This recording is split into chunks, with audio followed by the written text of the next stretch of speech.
बच्चों, आज हम आपके पत्तियों के बारे में जानेंगे। पत्तियों का क्या काम होता है, पत्तियों के प्रकार और पत्तियों के रूपांतरण के विषय। ठीक है, तो हम जानते हैं पत्तियों का क्या काम होता है। पत्तियां सबने देखी हैं? Yes ma'am. पत्तियों का क्या काम होता है? पत्तियों में छोटे छोटे छिद्र पाए जाते हैं जिन्हें हम कहते हैं स्टोमेटा। क्या कहते हैं? स्टोमेटा। तो पत्तियां दो काम करती हैं। पहला प्रकाश संश्लेषण का काम करती हैं और दूसरा वाष्पोत्सर्जन का काम करती हैं। प्रकाश संश्लेषण क्या होता है? जो कार्बन डाइऑक्साइड हमारे द्वारा छोड़ी जाती, मनुष्यों के द्वारा छोड़ी जाती है, उस कार्बन डाइऑक्साइड को पत्तियों में पाए जाने वाले स्टोमेटा ग्रहण कर लेते हैं। ठीक, और जड़ों के द्वारा पानी का अवशोषण करने के पश्चात पत्तियां भोजन का निर्माण करती हैं सूर्य के प्रकाश की उपस्थिति और क्लोरोफिल नामक वर्णक के द्वारा। तो फलस्वरूप क्या प्राप्त होता है? पत्तियां ग्लूकोज या कार्बोहाइड्रेट के साथ ऑक्सीजन का निर्माण करती हैं और उस ऑक्सीजन को हम ग्रहण कर लेते हैं। तो ये क्या कहलाता है? प्रकाश संश्लेषण कहलाता है। ठीक है, तो पत्तियों का पहला काम होता है प्रकाश संश्लेषण। दूसरा वाष्पोत्सर्जन, मतलब कि सुबह सुबह सभी पत्तियां गीली दिखती हैं।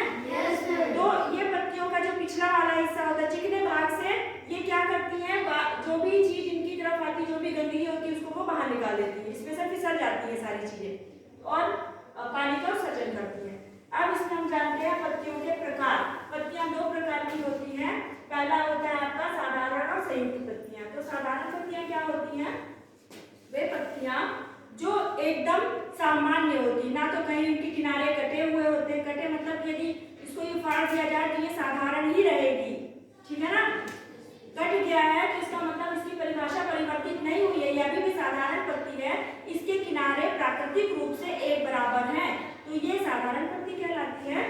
और ये पत्ती ये प्राकृतिक रूप से ही बहुत सारे भागों में बटी हुई है, तो ये संयुक्त पत्ती कहलाएगी। इसको यदि हम यहाँ से कैंची से काट काट के बराबर भी कर देंगे तो भी ये पत्ती क्या कहलाएगी? संयुक्त पत्ती कहलाएगी। ठीक है, तो ये दो प्रकार हमने देखे हैं पत्तियों के, साधारण और संयुक्त। अब हम इसका शिरा विन्यास देखेंगे। शिरा विन्यास क्या होता है? पत्तियों के अंदर जो छोटी छोटी रेखाएं जैसी संरचना पाई जाती है, इनकी व्यवस्था को, इनके अरेंजमेंट को हम कहते हैं शिरा विन्यास। पत्तियों में दो प्रकार का शिरा विन्यास पाया जाता है, साधारण शिरा विन्यास और जालिकावृत शिरा विन्यास। ये सबको दिख रही पत्ती? Yes ma'am. साधारण शिरा विन्यास क्या होता है कि इसमें पत्ती के बीचों बीच एक लाइन खींची हुई है, इसे मध्य शिरा या मिडरिप कहते हैं। ठीक है, तो उन सभी पत्तियों में जिसमें मिडरिप से या मध्य शिरा से होती हुई रेखाएं सीधे समांतर उनके किनारों तक पहुंचती हैं, इस तरह के शिरा विन्यास को हम क्या कहते हैं? साधारण या समांतर शिरा विन्यास। क्या कहते हैं? समांतर शिरा विन्यास। अब इसी में देखिए ये वाली पत्ती इधर दिख रहा है, इसमें बीचों बीच एक सीधी रेखा दिख रही है। ये कौन सी है? मध्य शिरा या मिडरिप है। मिडरिप से होते हुए इसके किनारों तक जो रेखाएं जा रही वो एक समांतर नहीं जा रही, इसमें भी छोटे छोटे जाल सब फैला हुआ दिख रहा है सभी को। यस इस तरह के शिरा विन्यास को हम कौन सा शिरा विन्यास कहते हैं? जालिकावृत शिरा विन्यास। ठीक है, ये दो तरह की पत्तियां देखिए। आपकी कनेर की पत्ती देखें, कनेर की पत्ती किस तरह की है? ये साधारण पत्ती है और शिरा विन्यास कैसा है? समांतर शिरा विन्यास है। ठीक, यहाँ हम अमरूद की पत्ती में देखते हैं, दिख रहा है सभी को, पत्ती कैसी है? साधारण है और शिरा विन्यास कैसा है? समांतर है। इसी तरह से जामुन की पत्तियों में देखें, ये यहाँ बराबर दिख रहा है, साधारण पत्ती है और शिरा विन्यास कैसा है? समांतर शिरा विन्यास है। ये काहे की पत्ती है? सहतूत की पत्ती है। इसमें देखिए शिरा विन्यास कैसा दिख रहा है? पत्ती साधारण है क्या? ये कौन सी पत्ती है? ये संयुक्त पत्ती है और शिरा विन्यास कैसा है? जालिकावृत शिरा विन्यास है। इतनी चीजें क्लियर हुई? ठीक, इसी तरह से आपकी नीम की पत्ती देखिए कटी हुई है किनारों से, तो ये कौन सी पत्ती है? संयुक्त पत्ती है। ठीक, और शिरा विन्यास कैसा है? जालिकावृत। इसमें समांतर शिरा विन्यास है। ठीक, अब हम इसके विषय में देखते हैं कि पत्तियां तने के जिस भाग से जुड़ी हुई होती है, तना दिख रहा है आपका?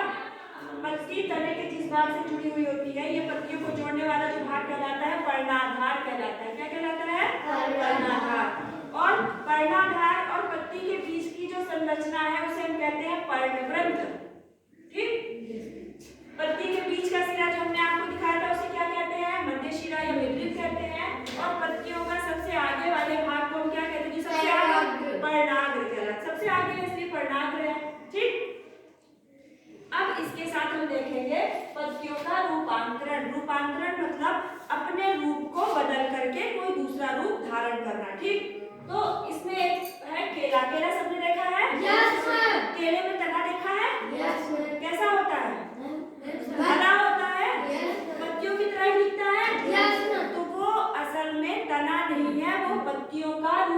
रूपांतरण है।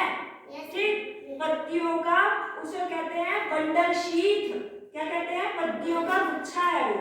ठीक, बहुत सारी पत्तियां एकत्रित होकर के केले में तने की तरह बीच में इकट्ठी हो जाती है, तो वो क्या है? पत्तियों का रूपांतरण। फिर सबने नागफनी का पौधा देखा है? Yes, ma'am. इसमें कांटे देखे हैं? Yes, ma'am. कांटे क्या है?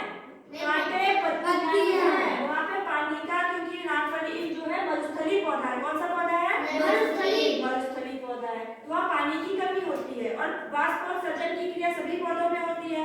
यदि पत्तियां बड़ी होंगी तो वाष्पोत्सर्जन ज्यादा होगा, और चूंकि वहाँ पानी की कमी होती है, इस वजह से नागफनी की जो पत्तियां हैं वो किसमें परिवर्तित हो जाती हैं? कांटों में परिवर्तित हो जाती है। क्लियर हुआ इतना?